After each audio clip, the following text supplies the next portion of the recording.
In this video, we're going to be looking at a Bollinger Band trading strategy for beginners. Now, the first thing that we need to understand is what Bollinger Bands are and what they actually measure. And from there, we can go on to the different ways that you can trade them successfully.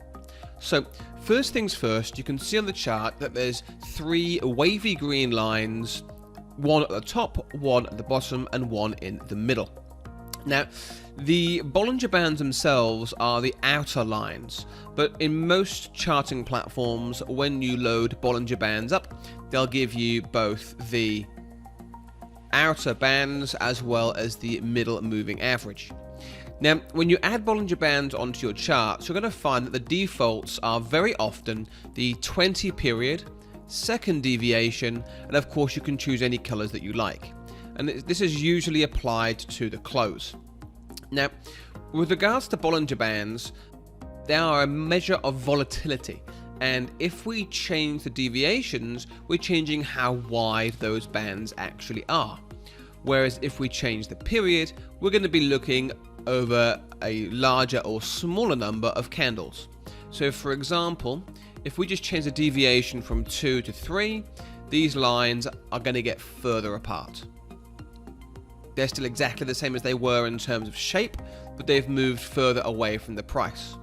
And if we bring it down to just one deviation, you'll see they get a lot closer. Now you're going to find that 68% of price on any data set should be inside the first standard deviation. 95% of price is inside 2 standard deviations, and 99.7% of price should be inside of 3 standard deviations.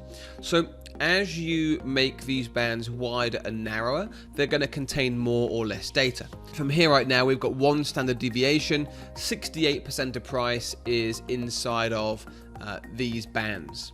If we take it further apart to the 3rd standard deviation, 99.7% of price will be inside the Bollinger Bands at this point with 3 standard deviations.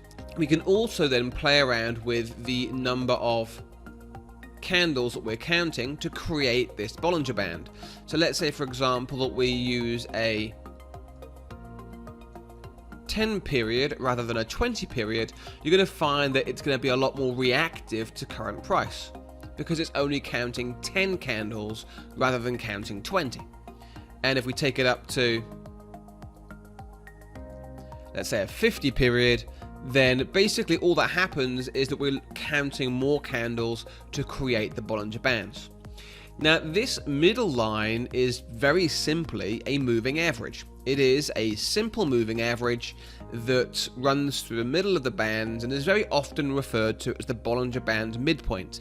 But it is in this case, it's a 50 period moving average because I've got a 50 period Bollinger Band.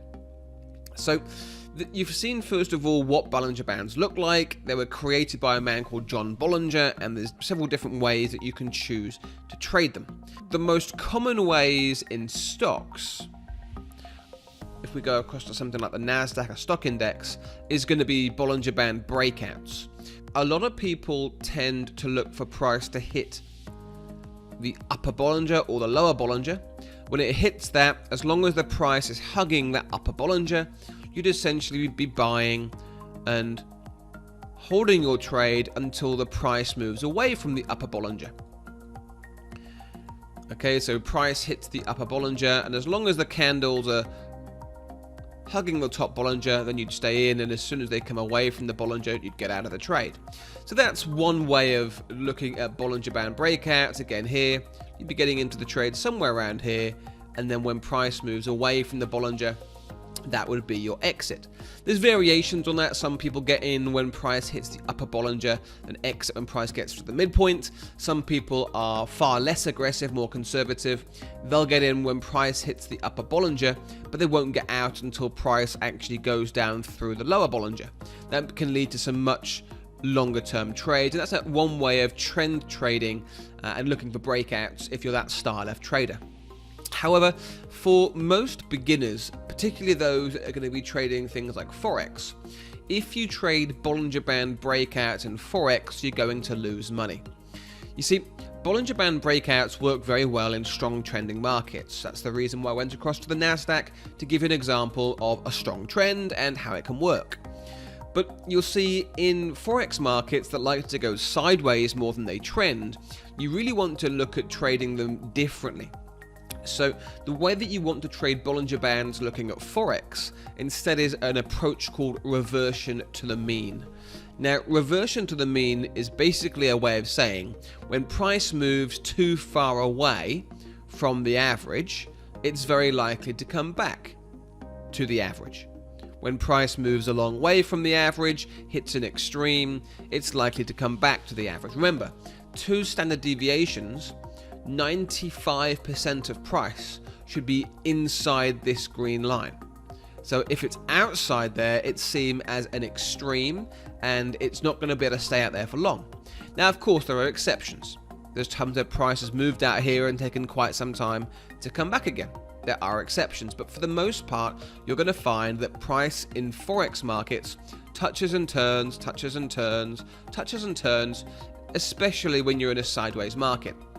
When you do get these breakouts like we've been having recently, then yes, you can get decent sized moves, but it's not that common in the Forex markets. If we just scoot back a little bit, you'll see very, very often here, price touching, reverting back to the mean, touching, reverting back to the mean, touching, failure, reverting back to the mean, touching, coming back to the middle, touching again, coming back to the middle. Now, you don't want to trade touches of Bollinger Bands because bearing in mind these are moving in real time. As price moves down to the lower Bollinger, if you buy when it touches, as long as you're in a sideways market, that probably works pretty well. But it's one very difficult to time because again these are moving in real time. As price moves, the Bollinger Band moves. So it's not a perfect science of just buying when it hits the lower or the upper bands. If you're going to trade Forex using Bollinger Bands, then one of the best ways that you can do that is to use price action when it's at an extreme. So for example, we see price move down, down, down, hit the lower Bollinger. We're starting to look for reasons to buy using price action. Similarly, price goes down, hits the lower Bollinger. We're not just going to buy it, we're going to look for price action reasons to enter a trade back up to the midpoint. Similarly over here, price moves down, down, down, hits the lower Bollinger. If you're going to buy, you need a price action reason to buy before you go ahead and pull the trigger. Now, similarly with shorts, you're not just going to turn around and sell everything that hits the upper Bollinger. You would not want to be selling here, for example, when the market's still rallying. So you're looking for a reason, a price action reason to short. Now, one of the very simplest ways that you can take this approach with price action and really bring it back to basics for beginners, you can look for a change in color of the candle. It's one of the most visual clues that the market can give you that buyers or sellers are no longer in control and the other side has taken the emphasis away from the other. So for example, looking at this chart through here, price moves up, up, up, hits the upper Bollinger, sellers take over, suddenly we're interested in selling. Now, here's the question. Would you be interested in selling a ginormous candle like that to aim for the midpoint that's a tiny reward to risk? No, of course you wouldn't. But if we flip that across a little bit further and go, okay, price moves up through here, breaks the upper Bollinger, we're interested in selling once sellers turn up. When sellers do turn up, suddenly the reward to risk now is so much better than we were facing previously.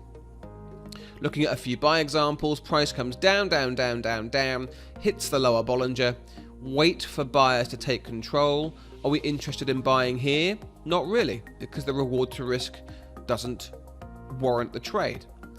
That is that you'll be risking more than you'd be looking to make, which is not a good idea. We see price comes down again to the lower Bollinger, buyers take over. If we bought here with a stop loss underneath of around 40 pips, we'd be looking to make around 65 and we'd end up losing money on this trade. And that's why it's important to have positive reward to risk. So you see here now we have a 70 pip stop loss for a 90 pip target, which wins. Similarly, price comes down to the lower Bollinger, wait for the change in color of the candle, buying above the high. Your risk on this trade is now 55 pips, allowing for spreads, and you're looking for it to come back up to the middle for 110. And even if you stuck through this choppy phase here, it still came back up to the original place that your midpoint was positioned at. Similarly down here, price comes down, breaks the lower Bollinger, do nothing while sellers are in control, buyers take over, check the reward to risk, risking 55 to make 55-ish. You'd be tempted by that trade. This next one sets up risking 62 to make 61. For the sake of a pips difference there, it's a worthwhile trade and you would go and hit target. Similarly, price moves to the upper Bollinger, changes color, you'll be selling underneath here, risk of around 43, 44 pips, and it eventually does go for the full 130, back to the midpoint where it was originally. Now there's two schools of thought when you're trading reversion to the mean, because obviously this middle line, this average is moving. Some people look to exit the trade when it hits the midpoint, but that's very challenging because it's a moving average, it's always moving. Whereas if you aim for the original point, the original midpoint, you're left with a far improved reward to risk trade. Similarly down here, price comes down, breaks the lower Bollinger, wait for the shift in sentiment, changing color, and you're looking to buy to bring it back up to the midpoint. Risk of around 42 to make, well at the time, what was that? 42 to make 62, there or thereabouts, and it gets there. Now, this is looking at the euro against the US dollar, and this is a reversion to the mean style approach. Euro is one of the trendier currency pairs, yet you'll see this approach still works well. The most important thing to understand, first of all, step one, price has to actually move and hit the upper or the lower Bollinger. From there, you're looking for a change in color. So we're not just going to buy or sell straight away, we're looking for that shift in sentiment whereby it shifts from buyers into sellers or vice versa. And then we're looking for a reward to risk that makes the trade worthwhile taking. Now you've got to understand that when you're trading a sideways system like this, when the market is trending as it is right now, you're going to lose money. There's no way around that. If you're trying to buy low and sell high in a market that just wants to go up, it's not going to work very well. But most of the time, Forex markets are sideways. So this system works particularly well over the long term on daily charts. Now, if you were to go and look at stocks which are more volatile, stock indices do trend better, reversion to the mean is not going to be something that you really want to be doing. So make sure that you understand there's going to be different approaches for different markets, because different markets move in different ways. Now, if you're enjoying this video, please make sure that you smash the YouTube like button. It really helps us with the YouTube algorithm. And on top of that, make sure that you go ahead and subscribe to the channel as well. We release new content every week, but we don't release it at a specific time. Therefore, what you want to do is subscribe to the channel, click the notification bell, click all, and that way as we release new content to help you with your trading, you're going to get a notification. And on top of that, the next thing I'd like you to do as well, in the description, you're going to see a link. Now that link takes you through to a free training series that I put together for you that goes above and beyond this video, and it's really, really useful for beginner and struggling traders that are just not quite where you want to be yet. So if you haven't seen it already, go ahead, click the link in the description, go through to the free training series, and I'll walk you through a variety of different styles of trading and how you can really take your trading from where it is now to where you want it to be. As always, stay safe in the markets, and I'll speak to you in one of my other videos.